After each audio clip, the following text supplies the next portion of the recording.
منحنى خطير جدا. إيران أعلنت أن أمريكا استهدفت عدد من المنشآت المدنية منذ قليل في ظلام دامس في واحدة من المدن الإيرانية بعد استهداف محطة كهرباء، على عكس تصريحات ترامب أنه أجل أي استهداف لأهداف مدنية لحد الاثنين بعد المقبل، يعني مش بكرة، ده المفروض للاثنين اللي بعد.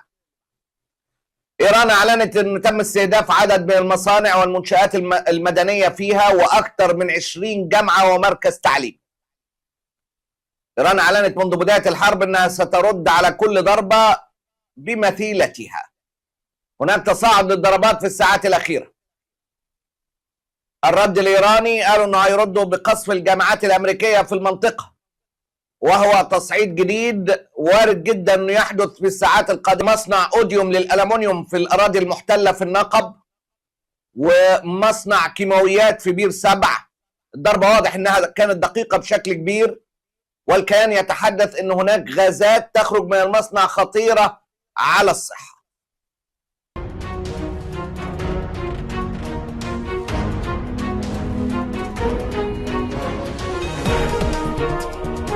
يو what the fuck أصلينه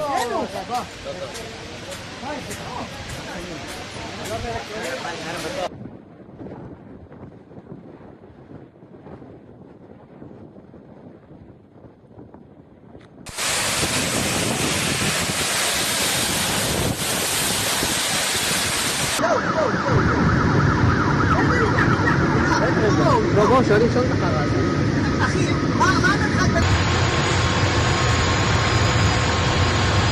يا ولدي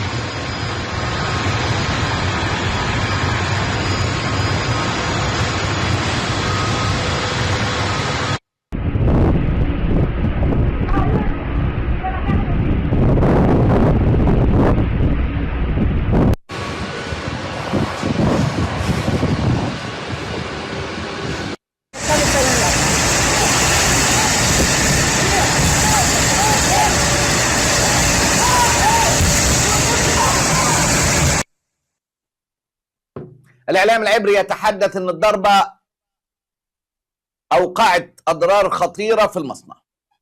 העשן הוא מאוד שחור וסמיך, ואנחנו מקבלים פניות גם מתושבי באר שבע שרוצים לדעת האם יש חשש לאיזשהו אירוע של חומרים מסוכנים או חומרים דליקים שם שעלולים לסכן את בריאות הציבור, כי מתחילים להרגיש את העשן הזה גם באזור העיר. אז קודם כל נגיד, העשן השחור הזה, הסמיך הזה, הוא כן יכול להוות סכנה לבריאות הציבור, זה בוודאי.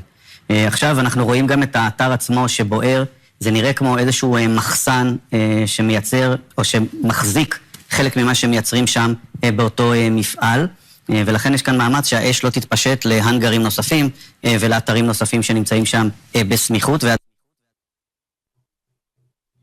تحذيرات متكررة على مدار الساعة في الإعلام العبري من الغازات التي تنبعث من المصنع بعد استهدافه من إيران. לעדכן אותנו, האם יש איזשהו חשש לאירוע של חומרים מסוכנים בדלקה הגדולה שם בבאר שבע? קודם כל מדובר בדלקה במפעל תעשייתי, כפי שאתם רואים את התמרה של העשן השחור. בעצם העשן השחור, כפי שאתם ציינתם, זה חומר שהוא חומר לא בריא לנשימה. לכן ההנחיות שלנו למשטרת ישראל ולפיקוד העורף, כל מי שנמצא כרגע באזור רמת חובב, שיהיה במרחב מוגן. כל מי שנמצא כרגע שיהיה במרחב מוגן, שלא יסתובב בחוץ, ואין שום סיבה בעולם שהוא ינשום את תוצרי הבעירה שכרגע אתם רואים. בפועל, אנחנו, כבאות והצלה, מכירים את המפעל, אנחנו מכירים את הצוותים המקומיים, אנחנו בכוחות גדולים מאוד, גם במפעל וגם בדרך למפעל. אירוע גדול, אירוע שאנחנו כרגע בונים את כל ניתוח הערכת הסיכונים וההשפעה לשעות הקרובות.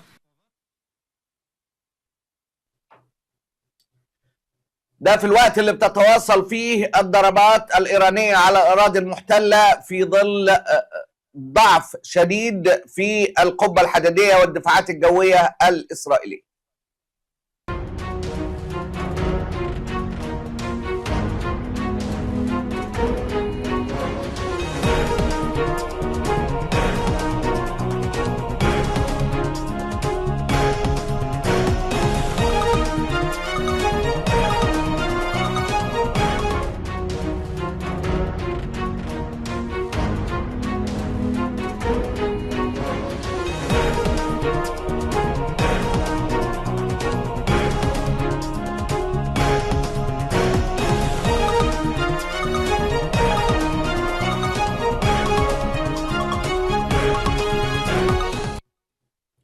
الآن في خبر عاجل: جيش الاحتلال مقتل جندي من لواء المظليين وإصابة 3 بجروح في معارك بجنوب لبنان.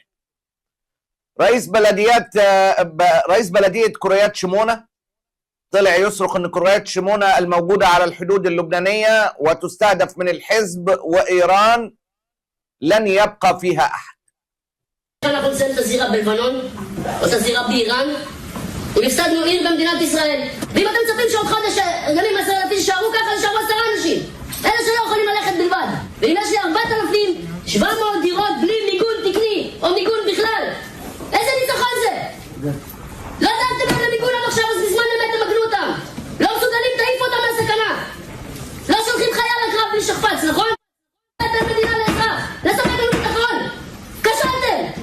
לפעמים אני קם כל בוקר ואני מרגיש שמדינת ישראל נלחמת בי, לא בחיזבאללה ולא... لهم انا احيانا بصحى الصبح اتخيل انكم بتحاربوني انا. ده بتاع كريات شمونة. اللي بكى كان بتاع مرجليوت. كلهم مناطق عزيزة من أراضينا المحتلة. تظاهرات في الأراضي المحتلة ومواجهات مع الأمن الإسرائيلي رفضا لاستمرار الحرب.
אתה רוצה?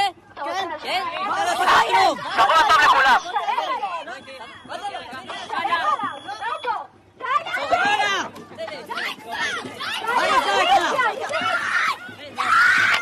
מה נסגר איתכם?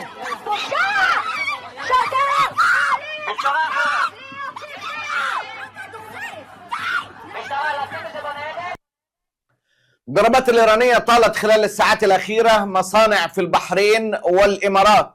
مصنع الإمارات العالمية للألمنيوم تعرض لضربات كبيرة. كان في فيديو كمان حد صوره من الجو، للأسف مع معتقد إن ما حدش جابه عندنا. حد بعد ما سافر من الطيارة كان بيصور اشتعال المصنع.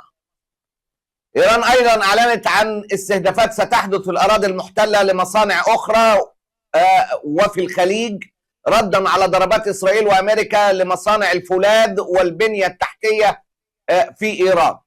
بقول لحضراتكم في مدينة إيرانية من شوية مظلمة تماما بعد ضرب محطة كهرباء.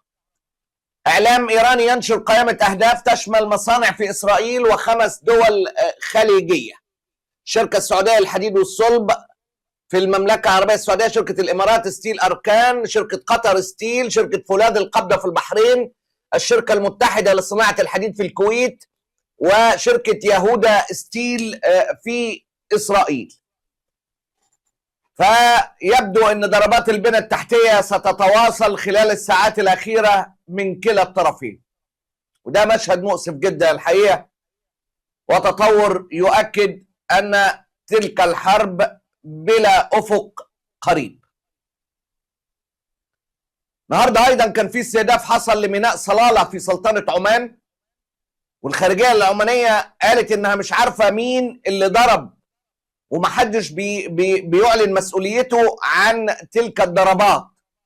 وده كانت إيران قبل كده أكدت مرتين إنها لا تستهدف عمان على الإطلاق، وإن الضرب ده جه من جيش الاحتلال. في بيان اللي أصدرته الخارجية الهجوم الأخير. تؤكد وزارة الخارجية أن الهجمات الغادرة والجبانة التي استهدفت سلطنة عمان مؤخرا لم يعلن عن مسؤوليتها أي طرف. ما زالت الجهات المختصة تتقصى مصدرها الحقيقي ودوافعها، وإذ تستنكر سلطنة عمان وتدين الحرب الجارية وكافة أعمال العنف والاستهدافات العسكرية على جميع دول المنطقة، فإنها تظل على عهدها وثوابتها الرصينة القائمة على ممارسة سياسة الحياد الفاعل والداعي إلى إحلال السلام وتحقيق الأمن والاستقرار لجميع دول المنطقة، ووقف الحرب الدائرة والعودة إلى الحوار والدبلوماسية لمعالجة جذور القضايا ودواعي الصراع الراهن، حفاظا على مقومات المنطقة وازدهارها وسلامة شعوبها. اللعبة اللي بتتلعب مع عمان، سلطنة عمان دي لعبة خطيرة جدا، تقدر تحطها في ضمن الألعاب القذرة ليدخل الخليج الحرب ضد إيران. الضربة المهمة جدا اللي حصلت على قاعدة الأمير سلطان الجوية بالسعودية نتج عنها إصابة 15 جندي أمريكي، العدد ارتفع ل20، منهم 5 في حالة خطيرة، وإن عدد الجنود الذي أصيبوا في القاعدة خلال الأسبوع الأخير وصل ل29 جندي في الأسبوع الأخير بالكامل. كمان طائرة تعرضت للضربة من طائرات التزود بالوقود، وطائرة الإنذار المبكر E3 تعرضت للتدمير تماما، وتم تسريب صورتها وهي مدمرة تماما. دي حاجة صغيرة كده من الأوكس بمئات الملايين من الدولارات. كانت بتتكلف ساعة إنشائها 300 مليون دولار، الآن الطائرة البديلة تتكلف 700 مليون دولار، ده حسب وول ستريت جورنال ومواقع أمريكية، إن تكلفتها وقت إنشائها كان 300 مليون، الآن عشان نعمل واحدة جديدة محتاجين 700 مليون دولار. ستكلف أقرب طائرة بديلة للطائرة الأمريكية المتضررة، إيه دي؟ الطائرة الأمريكية المنتهكة، أكثر من 700 مليون دولار. بعد نشر صور ما حدث للطائرة، طائرة A3 سنتري التي تضررت كانت جزء من أسطول أمريكي متناقص من طائرات الإنذار المبكر، ولا توجد بدائل سهلة جاهزة للخدمة. تعمل الطائرة كنظام إنذار وتحكم جوي يعرف باسم أواكس، حيث يمكنها مسح مساحات واسعة لرصد الطائرات والصواريخ الصديقة والمعادية والمساعدة في توجيه الضربات، وتعمل كمركز قيادة للمعارك من الجو. أقرب بديل وهو طائرة A7 ويدجتيل من شركة بوينج، كان من المتوقع أن تتجاوز تكلفتها أكثر من 700 مليون دولار، عندما حاول البنتاجون إلغاء البرنامج قبل أن يعيد إحياءه تحت ضغط الكونجرس. شركة بوينج يمكنها تصنيع ما يصل إلى 7 طائرات إذا توفر التمويل الكافي الذي تبلغ تكلفته عدة مليارات، والمتأخر عن الجدول الزمني بسنوات. يعني هم كانوا يعني القصة دي مردوم عليها. بعد ما نشرت صور اللي حدث للطائرة، سخرية عالمية من الأخبار السابقة اللي كانت بتصدرها أمريكا إن حاملة الطائرات حصل لها حريق في المغسلة. فاكرين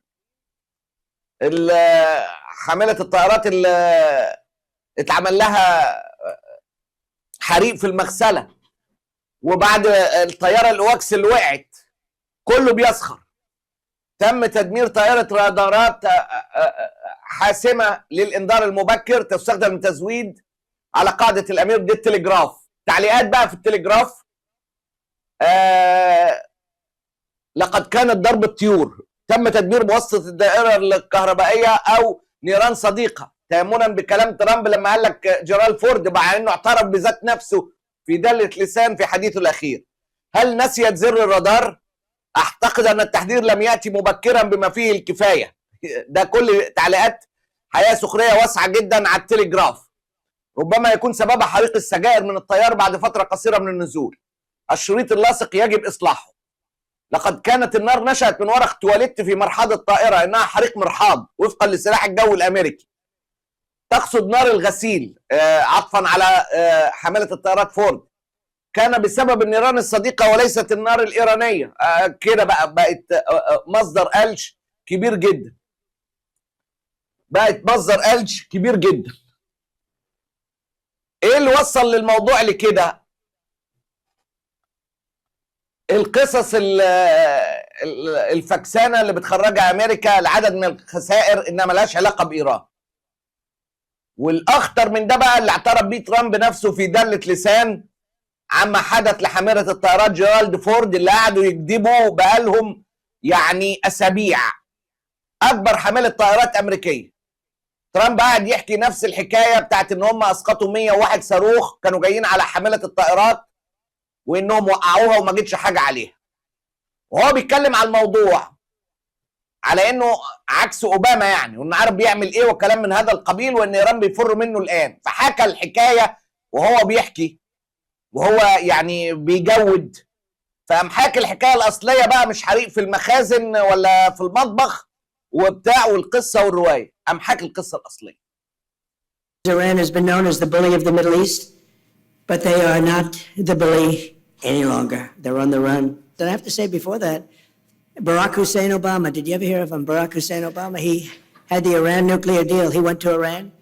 He paid him. Remember, he sent two Boeing 757 jetliners. They took the seats out and they piled it with cash, like 1.7 billion of cash.